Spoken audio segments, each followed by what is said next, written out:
Sakotro diam menimbang-nimbang. Rupanya terjadi pergolakan hebat di dalam dirinya. Baru ketika Maisa Jenar menekan pergelangan kakinya, ia berteriak, "Baiklah, aku berkata, asal aku kau bebaskan dari sisaan Ngangrang Saloko."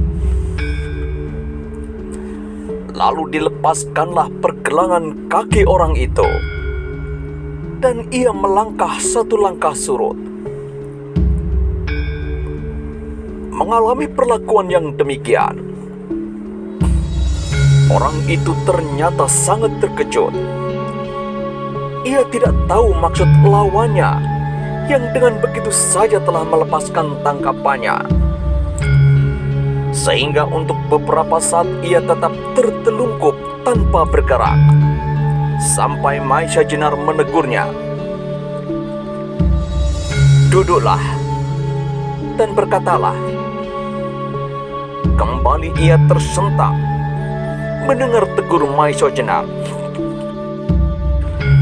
Perlahan-lahan ia bangkit dan duduk di hadapan Maisa Jenar. Sementara itu Maisa Jenar telah duduk pula menghadapi orang yang menamakan dirinya Sakotro. Sakotro memandang Maisa Jenar dengan mata yang hampir tak berkedip. Rupanya ia sedang mencoba memahami sikapnya. Mula-mula Sakotro menganggap bahwa Maisa Jenar adalah orang yang bengis dan kejam, seperti yang tiap-tiap hari dilihat di dalam tata pergaulannya. Tetapi kemudian seperti orang yang sama sekali tidak menaruh prasangka apa-apa, ia dilepaskan. Kalau hal itu disebabkan karena keyakinan akan kemenangannya, pastilah ia tidak akan bersikap sedemikian lunak. Mungkin ia sudah diangkatnya tinggi-tinggi, diputar di udara, lalu dipantingnya ke tanah. Barulah setelah setengah mati, disuruhnya ia berkata, atau mungkinkah segala-galanya akan dilakukan setelah ia selesai berkata? Sebab menurut pertimbangannya, tidaklah mungkin orang yang melakukan pengintaian seperti apa yang dilakukannya itu akan dilepaskan, karena akibatnya akan membahayakan. Mengingat hal itu, Sakotro menjadi ngeri. Maisa Jenar menangkap kebimbangan hati Sakotro. "Sakotro, berkatalah. Aku hanya ingin keteranganmu. Lebih daripada itu tidak." Sakotro sama sekali tidak mengerti maksud Maisa Jenar. Tetapi meskipun demikian, ketakutannya menjadi jauh berkurang. Menilik sikap, kata-kata serta maksudnya, pastilah Maisa Jenar bukan orang yang bengis dan kejam. Karena itu Sakotro menjadi malu kepada diri sendiri, bahwa orang yang dipercaya untuk melakukan tugas ini dapat luluh hatinya hanya oleh gertakan saja. Tetapi di samping itu ia menjadi kagum pada Maisa Jenar yang mempunyai sifat-sifat yang tak pernah dijumpainya dalam tata pergaulan di sarangnya. Tiba-tiba saja ia merasa kengerian dan kejemuan untuk dapat bertemu dengan gerombolannya kembali, yang tidak pernah merasakan betapa indahnya hidup manusia, yang dapat menikmati terbitnya fajar serta bulatnya bulan, serta betapa tentramnya hidup ini apabila ia berkesempatan mengagungkan alam. lebih-lebih penciptanya, Tuhan yang Maha Agung. Hal yang demikian tidaklah pernah dialami selama Sagotro hidup di dalam sarang gerombolannya, di mana setiap saat hanyalah berlaku hukum kekerasan dan pembunuhan bagi mereka yang tidak menaati peraturan. Tuan, benarkah Tuan yang bernama Ronggotoh Joyo? Maisa Jenar mengangguk mengiyakan. Aku telah mendapat tugas untuk mencari Tuan. Sekarang aku sudah kau ketemukan, kata Maisa Jenar. Iya, aku sudah menemukan Tuan. Tetapi keperkasaan Tuan jauh di atas dugaanku, sehingga Tuan tanpa menoleh dapat melihat kedatanganku. Tetapi kenapa kau tidak berbuat sesuatu pada saat kau menemukan aku? Bahkan kau hanya mengintip lalu pergi, kata Maisa Jenar.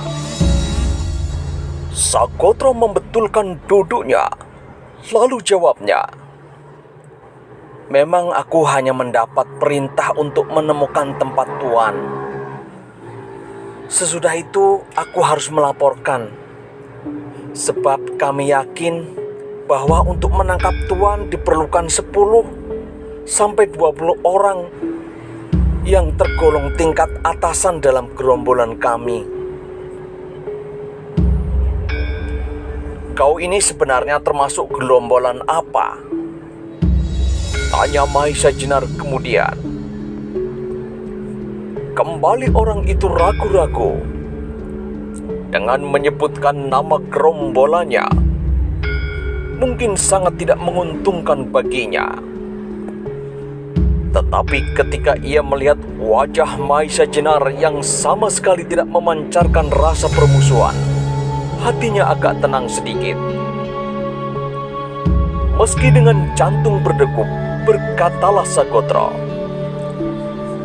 Tuan, sebenarnya aku sama sekali tidak berani menyebut nama gerombolanku. Sebab aku tahu bahwa Tuan mempunyai persoalan yang mendalam dengan pemimpinku. Meskipun demikian, karena sikap Tuan yang tak pernah aku temui dalam gerombolan kami menimbulkan kepercayaan pada diriku bahwa Tuan mempunyai kepribadian lain daripada orang-orang kami. Sagotro berhenti sejenak untuk meyakinkan kata-katanya sendiri. Lalu sambungnya, Tuan, kami adalah gerombolan Lowo Ijo. Pengakuan itu sama sekali tidak mengejutkan hati Maisa Jenar. Memang ia sudah mempunyai dugaan bahwa kemungkinan terbesar orang itu datang dari gerombolan Lowo Ijo atas perintah Pasingsingan. Hanya kecepatan mereka bertindak itulah yang mengagumkan. Sagotro, aku dengar gerombolanmu kini sedang dibekukan. Benarkah itu? Benar, Tuan. Tetapi meskipun demikian, kami beberapa orang tetap dalam tugas kami. Sedang orang lain yang tidak diperlukan diperkenankan untuk sementara waktu meninggalkan sarang kami. Tetapi kami 25 orang yang merupakan anggota inti di bawah pimpinan Wadas Gunung, saudara muda seperguruan Lowo Ijo, harus selalu bersiap untuk setiap saat bertindak. Mendengar nama Wadas Gunung, Maisa Jenar jadi teringat kepada Watu Gunung, yang menurut Samparan juga merupakan saudara muda seperguruan Lowo Ijo. Karena itu ia bertanya, Sagotro, kenalkah kau dengan Watu Gunung? Ya, pastilah aku kenal. Ia adalah saudara kembar Wadas Gunung, dan kedua-duanya saudara seperguruan Lawo Ijo. Aku juga sudah mendengar kabar bahwa Watu Gunung telah Tuan binasakan ketika ia sedang mengunjungi kampung kelahirannya. Serta karena itu pula lah sekarang kami 20 orang di bawah pimpinan Wadas Gunung sendiri sedang mencari Tuan, jawab Sagotro. Mendengar keterangan terakhir dari Sagotro, hati Maisa Jenar tergoncang pula. 20 orang sedang mencarinya. Sementara itu Sagotro melanjutkan, tetapi anehlah Tuan, bahwa kali ini Ki Pasingsingan salah hitung. Hal seperti ini belum pernah terjadi. Kami telah mendapat petunjuk untuk mencegat Tuan di suatu tempat.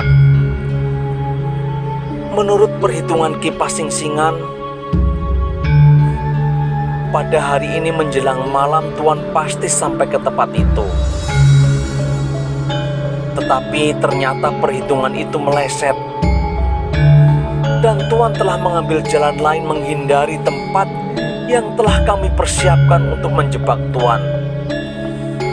Karena itu, kami 5 orang telah disebarkan untuk mencari Tuan. Maisa Jenar mendengarkan keterangan Sagotro dengan penuh perhatian. Akhirnya ia bertanya, kapankah Pasingsingan sampai ke sarang gerombolanmu? Kemarin lusa Tuan, jawab Sagotro. Kemarin lusa? Ulang Maisa Jenar dengan herannya.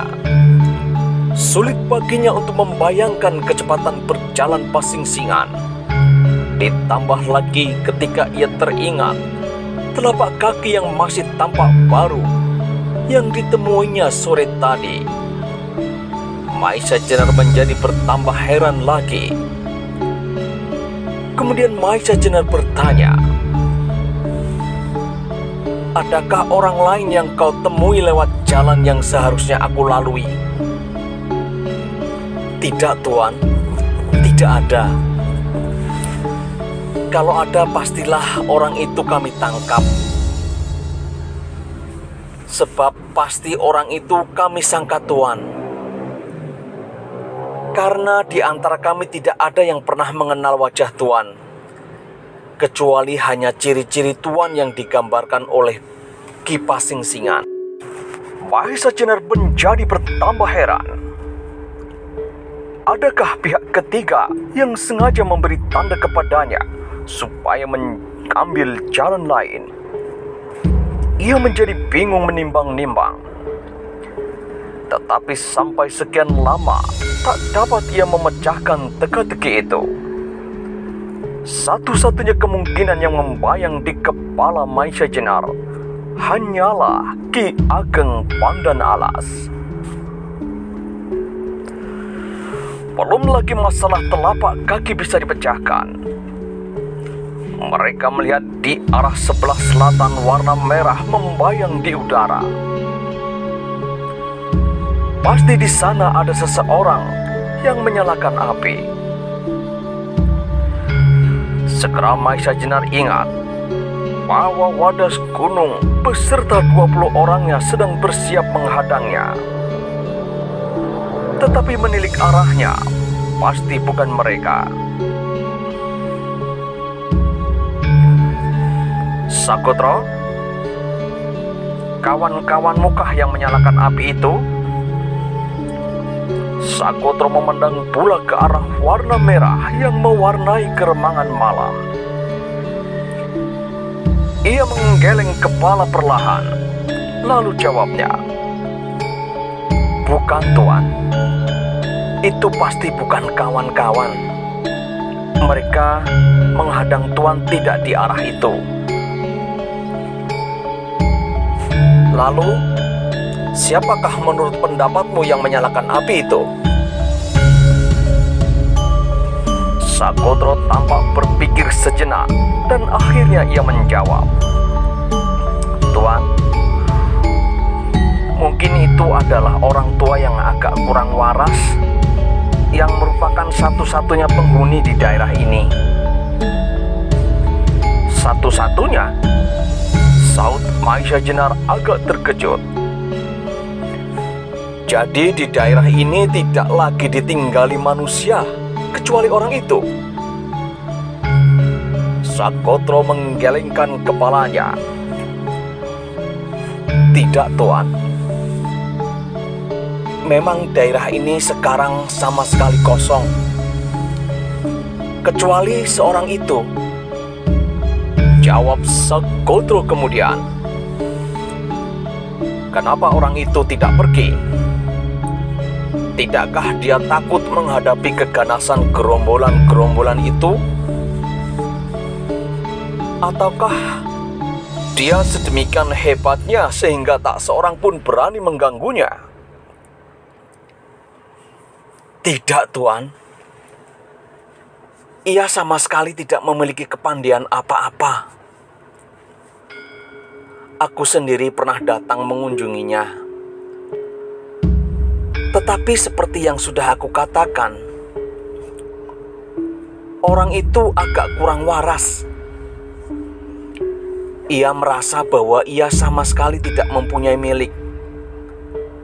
Sehingga menurut perhitungannya, tidak akan ada orang yang datang mengganggunya," sahut Sagotro. Maisha Jenar mendengar keterangan Sagotro dengan seksama. Ia mulai menghubung-hubungkan keterangan itu dengan kakek Roro Wilis. Mungkinkah orang tua itu adalah Kisantanu? "Siapakah nama orang tua itu?" tanya Maisha Jenar tiba-tiba. Sagotro menggelengkan kepalanya. "Tak ada orang yang mengetahui nama sebenarnya. Aku juga pernah menanyakan kepadanya. Tetapi ia hanya menyebutkan panggilan yang biasa diperuntukkannya saja." "Ya, siapa panggilan itu?" "Orang memanggilnya dengan sebutan Ki Ardi." "Ardi?"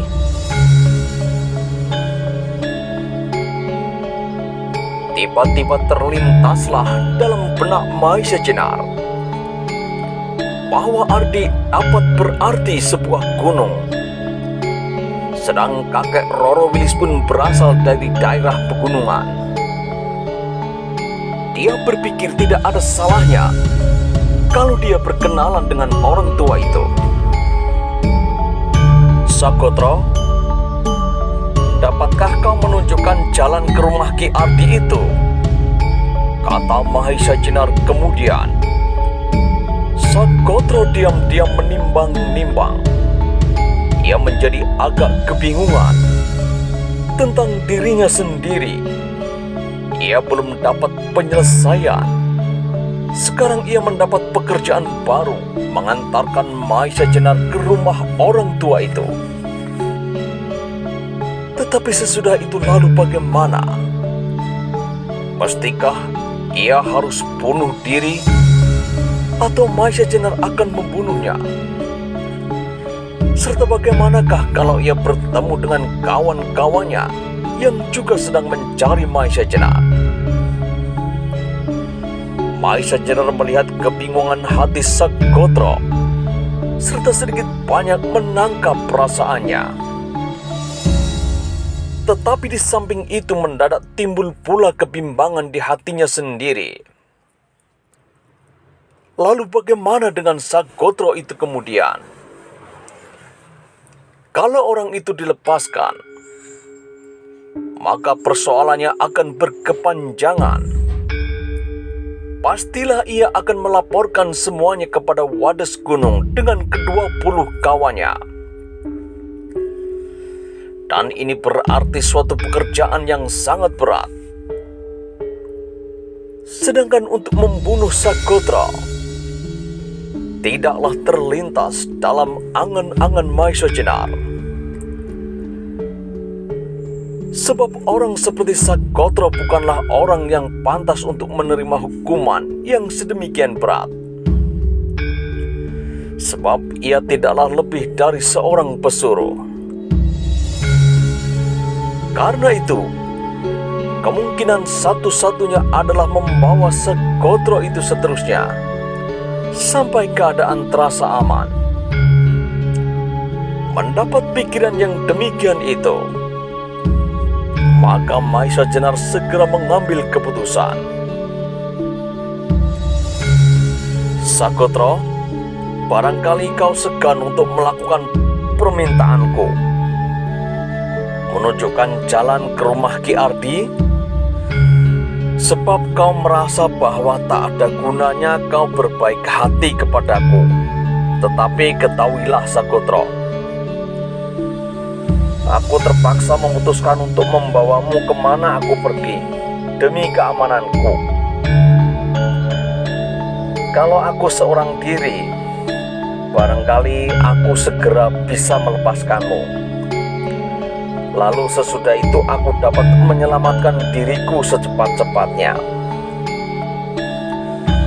Tetapi sekarang aku sedang melindungi seorang gadis. Karena itu, janganlah membantah perintahku. Janganlah kau takut bahwa sesudah semuanya selesai, aku akan membunuhmu. Sebab bagiku kau tidak lebih dari sebuah alat yang tak perlu dirusak. Kalau yang berkata demikian itu Wadas Gunung atau salah seorang dari rombongannya, hati Sagotro pasti tidak akan banyak terpengaruh. Sebab ia tahu pasti bahwa kata-kata yang demikian itu sama sekali tak berarti. Bagi Wadas Gunung serta kawan-kawan segerombolannya, tidak ada batas antara sahabat yang setia pada hari ini serta lawan yang harus dibinasakan hari esok.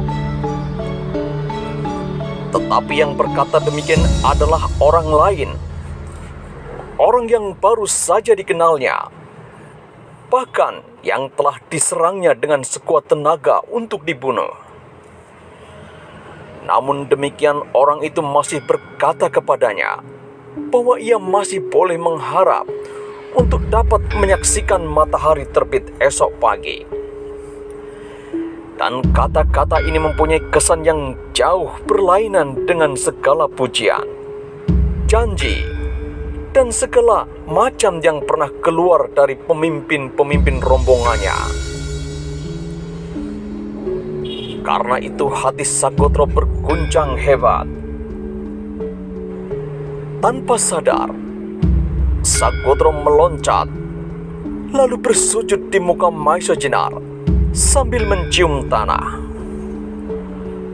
Dan anehnya, sejak ia meninggalkan masa kanak-kanaknya, serta kemudian terperosok dalam dunia yang hitam kelam, baru sekaranglah orang yang bernama Sagotro itu sampai meneteskan air mata. Bukan saja karena ia terlepas dari terkaman maut,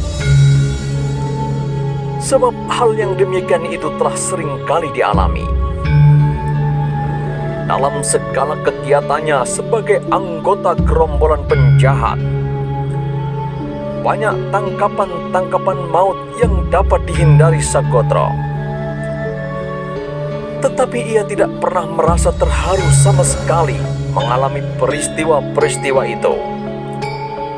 Bahkan yang ada di dalam benaknya adalah dendam yang membara, serta kebanggaan dan kesombongan. Maisa Jenar menyaksikan sikap Sagotro itu dengan penuh keheranan. Ia tidak dapat menangkap seluruh perasaan yang bergelut dalam dada orang itu, sehingga tampak sangat menggelikan bahwa orang itu tinggi tegap, berkumis tebal serta berkulit hitam mengkilap, tetapi menangis terseduh-seduh. Sagotro, agak aneh kelakuanmu itu bagiku.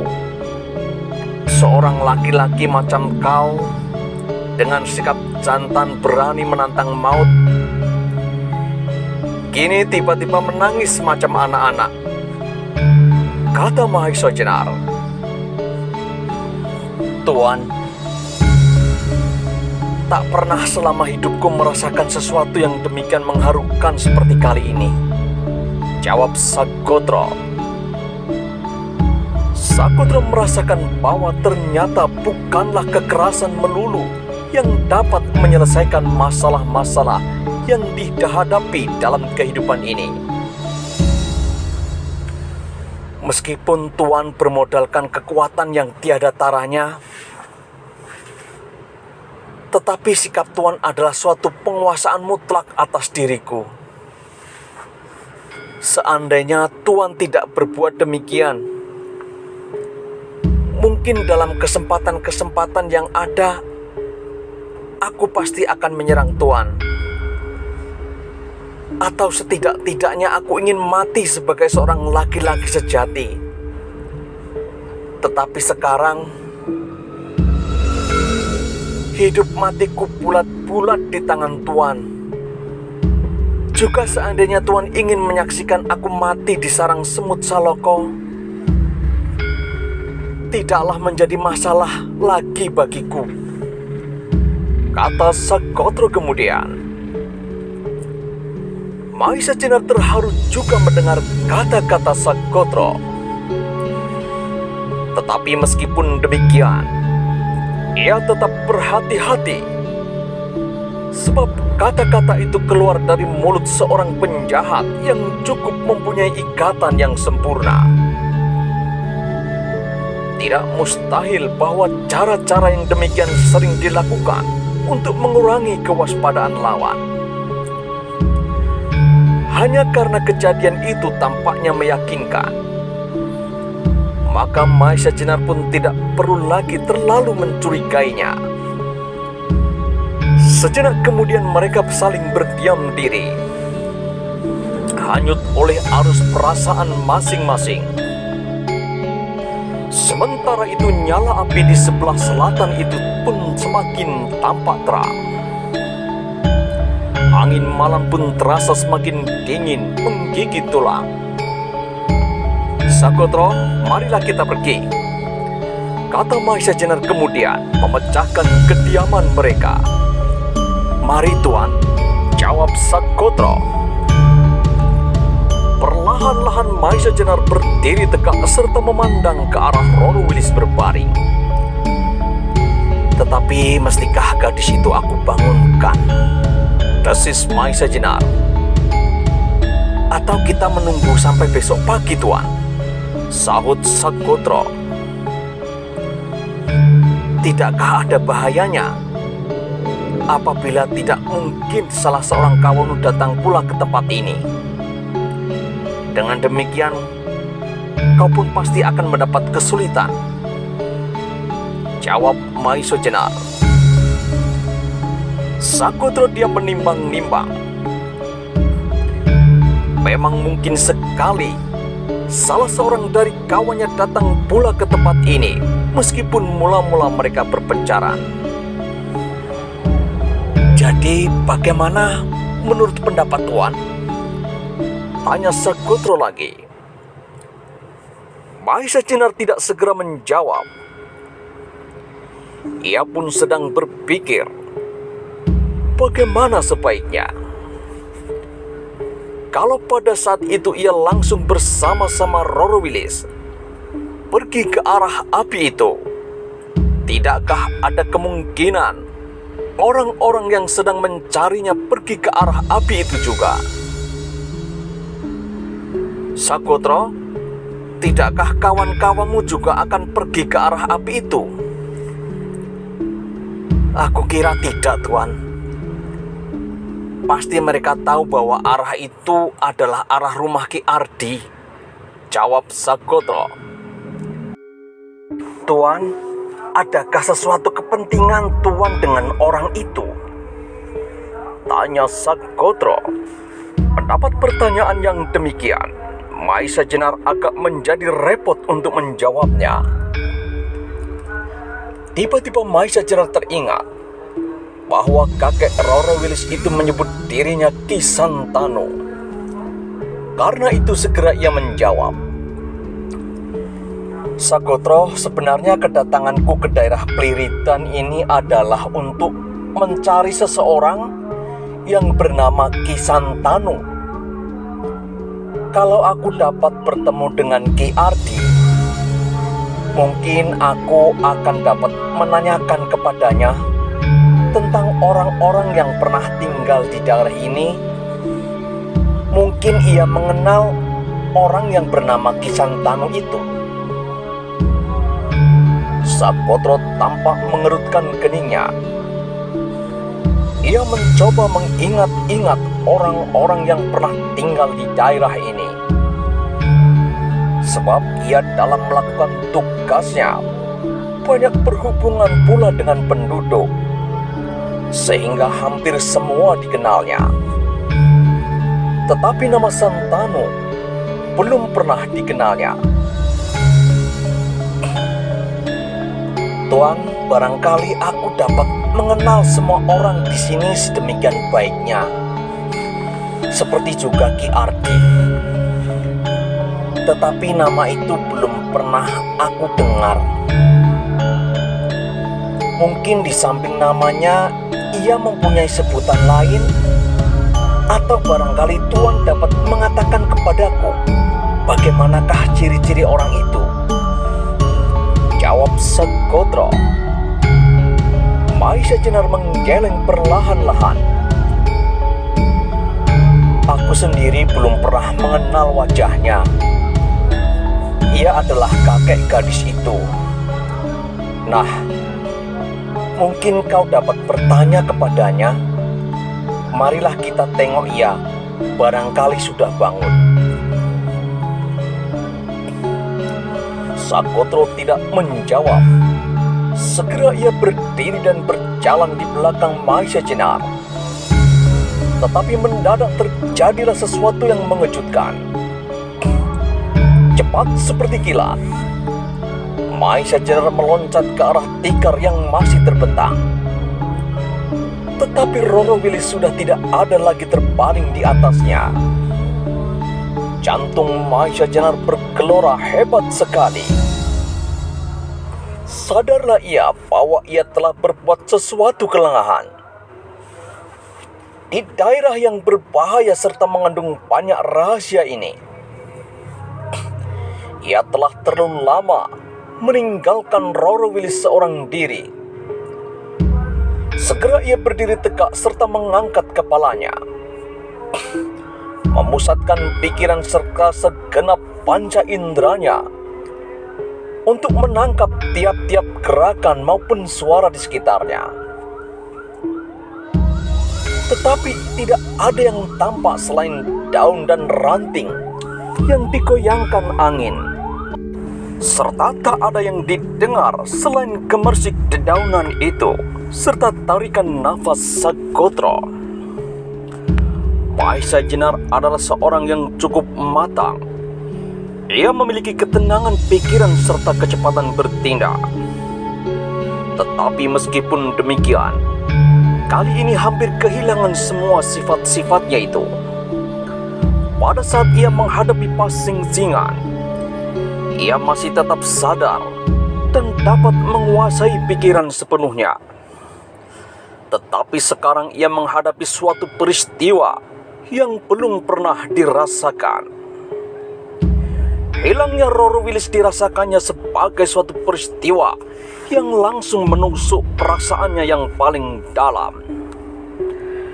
Dalam ketidaksadarannya, tiba-tiba Maisa Jenar berlari ke sana kemari sambil memanggil-manggil nama Roro Wilis. Bagaimanakah kisah selanjutnya? Temukan jawabannya di episode selanjutnya. Jangan lupa untuk like, komen, dan subscribe. Sampai jumpa di episode selanjutnya.